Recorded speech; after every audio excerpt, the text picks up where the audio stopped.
بسم اللہ الرحمن الرحیم۔ السلام علیکم معزز ناظرین 10 محرم یوم عاشوراء کو گھر کی 5 چیزوں کی صفائی ضرور کریں، گھر میں رزق کی بارش ہوگی۔ میرے محترم بھائیوں اور میری پیاری بہنوں، یاد رہے کہ یوم عاشوراء یعنی 10 محرم کا یہ پرنور مبارک دن اور رات محض عام اوقات نہیں بلکہ اپنی سوئی ہوئی قسمت کو بیدار کرنے کا، مقدر بدلنے کا بہترین موقع ہے۔ یہ حقیقت اپنے ذہنوں میں نقش کر لیں کہ جو بھی خوش نصیب بندہ یوم عاشوراء کے اس مقدس موقع پر اپنے گھر کے ان 5 خاص چیزوں کی مکمل صفائی اور ستھرائی کا خاص اہتمام کر لیتا ہے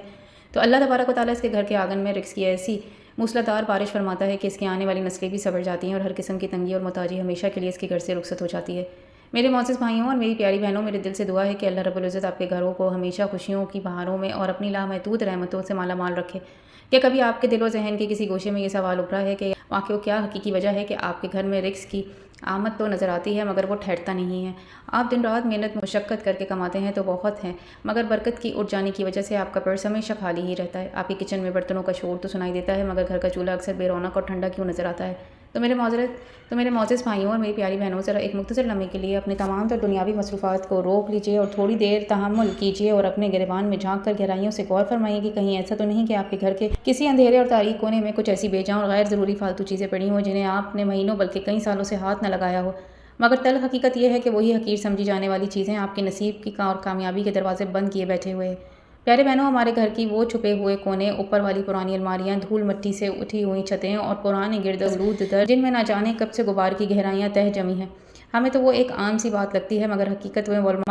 معمولی نہیں ہے، بلکہ یہ پوشیدہ اور غیر مرئی یعنی نظر نہ آنے والی رکاوٹیں ہیں جو گھر کی برکتوں کو دیمک کی طرح آہستہ آہستہ چاٹ کر ختم کر دیتی ہیں اور چیزیں رزق کی روانی کو بے رمی سے روکتی ہیں اور گھر کے درینہ سکون کو برباد کر دیتی ہے۔ آج اس خاص اصلاحی پیغام میں آپ کو ان 5 حیرت انگیز اور پراسرار چیزوں کے بارے میں تفصیل سے آگاہ کرنے والی ہوں جن کی صفائی کا خصوصی اہتمام اگر آپ اس مبارک یوم عاشوراء کے موقع پر کر لیں تو انشاءاللہ رب کریم کے فضل و کرم سے آپ کے گھر میں ایسی غیبی برکت نازل ہوگی جس سے براہ راست آسمان سے نور کی بارش ہو رہی ہے اور رزق کے ایسے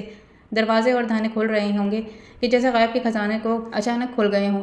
اور آپ کو ایسی قلبی راحت اور اطمینان نصیب ہوگا جسے فرشتے خود آپ کے گھر کی چوکیداری اور پہرے داری کر رہے ہوں۔ تو اس عظیم مقصد کے لیے تیار ہو جائیں اور اپنی نیتوں کو خالص کر لیں، کیونکہ اب آپ کا یہ گھر محض ایک اینٹ یا پتھر کا مکان نہیں رہے گا بلکہ اللہ کی رحمتوں کا ایک مقدس ٹھکانہ بننے والا۔ میری بہنوں اور بھائیوں، اس بات کو مزید آگے بڑھانے سے پہلے آپ کو یوم عاشوراء یعنی 10 محرم کی وہ عظیم و شان فضیلت یاد دلانا چاہتی ہوں جسے سن کر ایک سچے مومن کا دل لرز اٹھتا ہے اور روح ایک جذباتی کیفیت طاری ہو جاتی ہے۔ یوم عاشوراء کوئی عام یا معمولی وقت نہیں ہے، وہ مبارک تاریخ و موقع ہے جسے اسلام میں بڑی فضیلت اور عظمت حاصل ہے۔ یہ وہ عظمت و شان والا دن ہے جب خالق کائنات نے زمین اور آسمان کو تخلیق فرمایا اور روایت کے مطابق کسی دن حضرت آدم علیہ السلام کی توبہ قبول ہوئی، حضرت نوح علیہ السلام کی کشتی کی جوہتی پہاڑ پر کنارہ ملا اور حضرت موسیٰ علیہ السلام کو فرعون کے ظلم سے نجات ملی۔ اسی دن کے نسبتاً سے بڑی برکتیں اور رحمتیں نازل ہوتی ہیں اور اللہ تبارک و تعالیٰ اپنے بندوں کی سچی توبہ قبول فرماتا ہے۔ یاد رکھیے، یہ وہی وقت ہے جس کی اپنی شان ہے جب تمام مخلوقات اپنے رب کے حضور شکر گزاری اور توبہ کے لیے پیش ہوتی ہے۔ تو یوم عاشوراء کے ان لمحات میں خاص قسم کی الہی تجلی ہوتی ہے، فضائیں انتہائی پرسکون ہوتی ہیں اور عرش مبلغ سے آسمان کے دروازے پکار کر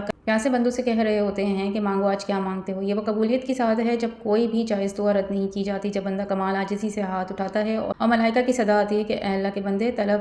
کر، تیرا رب سب کچھ عطا کرنے والا ہے۔ اے میری پیاری بہنوں، یہ وہ انتہائی قیمتی اور نایاب لمحہ ہے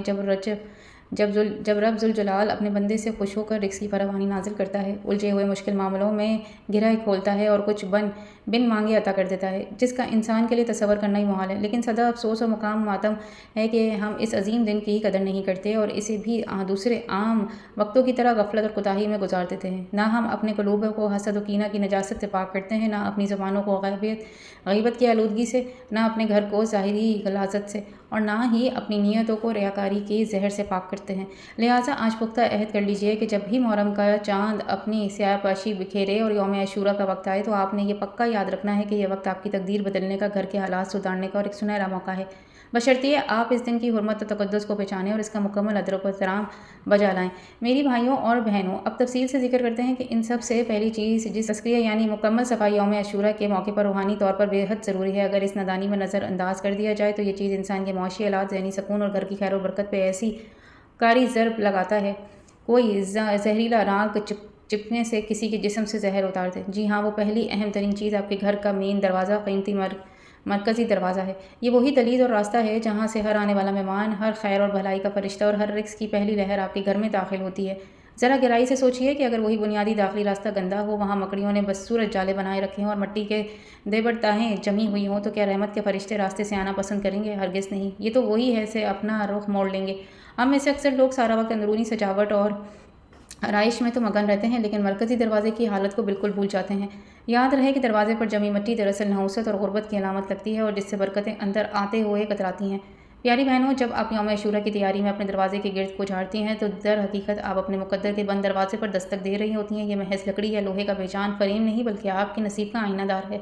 جس طرح ایک میلا دل رب کی مغفرت اور پہچان حاصل نہیں کر سکتا، بالکل ویسے ہی میلا دروازہ رب کی رحمت کو خوش آمدید نہیں کہہ سکتا۔ آج کے دور نمائش میں، دکھاوے میں، جب ہم باہر کی ٹپ ٹاپ کو بہت اہمیت دیتے ہیں، مگر گھر کی ان بنیادی اور اہم جگہوں کو اکثر بھول جاتے ہیں جو پاک دامن اور سلیقہ مند عورت اس مبارک موقع پر اپنے گھر کے دروازے کو چمکاتی ہے۔ اس کا گھر نورانی فرشتوں کی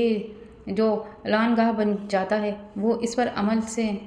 سے گویا رزق کو خود اپنی طرف پکار رہی ہوتی ہے، اور اللہ رب العزت اس کے لیے غیب کے خزانوں کی سہولتیں پیدا فرما دیتا ہے۔ یاد رکھیے کہ یوم عاشورہ پر صاف نہ کیا گیا میلا دروازہ اسے کانٹے دار جھاڑی کے مانند ہے جو ہر آنے والی خوشی کی راہ میں ایک بڑی رکاوٹ کا کانٹا بن جائے۔ بس دیر نہ کیجیے، آج اس مبارک موقع پر اس راستے کو دھونے اور صاف کرنے کا مستقل معمول بنائیں جہاں سے آپ کی خوش بختی قدم اٹھ رکھتی ہے، کیونکہ دروازہ جسمانی طور پر بند ہو یا نہ ہو، اس کا میلا اور گرد آلود ہونا ہی بدقسمتی کی سب سے بڑی علامت سمجھا جاتا ہے۔ میرے محترم سامعین، یہاں میں آپ کی توجہ کے لیے ایک ایسی عبرت انگیز اور سبق آموز حقائق عرض کرنا چاہتی ہوں جو بظاہر تو بہت سادہ ہے، مگر اس کا انجام روح کو تڑپا دینے والا ہے۔ ایک بستی میں ایک ایسی عجیب خاتون رہتی تھی جس کے گھر کے دروازہ ہمیشہ بند رہتا تھا۔ لوگ اسے عام طور پر خاموش دروازے والی کے نام سے پکارتے، اور وہ کسی کی خوشی میں نہ کبھی شریک ہوتی اور نہ کسی کی غمی میں۔ اس کے گھر کے باہر کا منظر انتہائی بھیانک اور کراہت آمیز تھا۔ پرانے ٹوٹے ہوئے برتن، بیکار لکڑی کی کرسیاں، مٹی میں لتھڑی ہوئی پرانی جوتیاں اور ایک نہایت ہی غلیظ بدبودار دروازہ۔ ایک بار اس کے پورے گاؤں میں کوئی مہلک وبا آئی۔ ایک اللہ والے بزرگ نے سب کو مشورہ دیا کہ اپنے اپنے گھروں کو پاک اور صاف کرو تاکہ اللہ رب العزت کی رحمت کا نزول ہو۔ سب نے اس پر عمل کیا اور صفائی کی، مگر اس ضدی اور لاپرواہ عورت نے کوئی پرواہ نہ کی، اور ایک خوفناک رات اس کے گھر سے ہولناک چیخیں ابھریں۔ لوگوں نے پریشانی میں جب دروازہ توڑ کر دیکھا تو وہ عورت بے ہوشی کی حالت میں زمین پر پڑی تھی۔ دیواروں سے کوئی کالا اور سیاہ ماندہ ٹپک رہا تھا اور اس کے ارد گرد کئی موزے کیڑے رینگ رہے تھے۔ جب اسے ہوش آیا تو اس نے زارو قطار روتے ہوئے کہا کہ کاش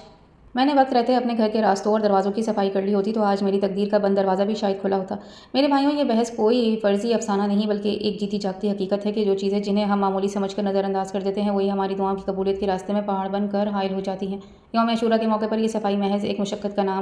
کام نہیں بلکہ اپنی بدنصیبی کے تالوں کو کھولنے کا ایک سنہری کنجی ہے۔ پیاری بہنوں اور بھائیوں، اب ہم اس دوسری اہم ترین چیز کی طرف آتے ہیں جو ہر گھر کی بنیادی ضرورت ہے اور ہمارے قدموں تلے بچھتی ہے، مگر ہم بدنصیب ہیں، اس کے اصل قدر و منزلت سے ناقافل ہیں، اور وہ مبارک چیز ہے جو آپ کے گھر میں جائے نماز اور مقدس اور پاک کپڑا جہاں ہم اپنے خالق حقیقی رب العزت کے سامان عاجزی سے سر سجود ہوتے ہیں۔ کتنا بڑا المیہ اور دکھ کی بات یہ ہے کہ ہم اسی جائے نماز پر کھڑے ہو کر رو رو کر التجائیں اور فریاد کرتے ہیں، مگر اس کو میلا، بدبودار اور دھول مٹی سے اٹا ہوا چھوڑ دیتے ہیں۔ کیا آپ کا ایمانی ضمیر یہ بات گوارا کرتا ہے کہ جس جگہ سجدہ کر کے آپ رب کو پکاریں وہ جگہ ناپاک یا گندی ہو؟ جہاں جائے نماز پر بچوں کی غزالت یا جوتوں کے نشان ہو، وہاں کا کیا گیا سجدہ بلا عرش الہی تک کیسے رسائی پائے گا؟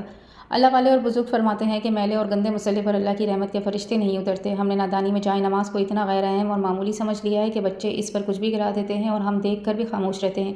ذرا تصور تو کیجیے کہ اگر ہم دنیا کے کسی ادنی حاکم یا افسر کے پاس جانا ہو تو ہم اپنا بہترین اور صاف ستھرا لباس پہنتے ہیں، تو پھر حاکم حاکمین کے دربار میں اس میلے مسلح پر حاضری کیسے قبول ہوگی؟ یوم عاشورہ کا وہ خاص اور مبارک لمحہ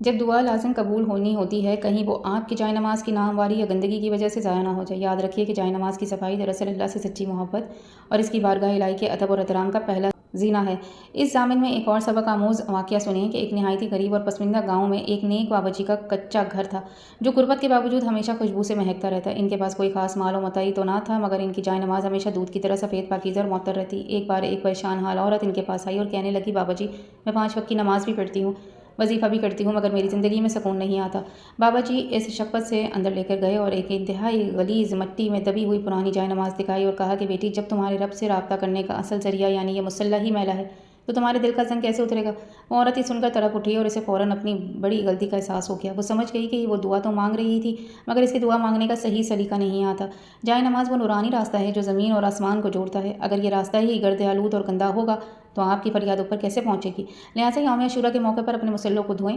صاف کریں اور انہیں خوشبو سے معطر کریں، کیونکہ برکت سجدے کے ساتھ ساتھ سجدے کی جگہ کے ادب اور احترام میں بھی پوشیدہ ہے۔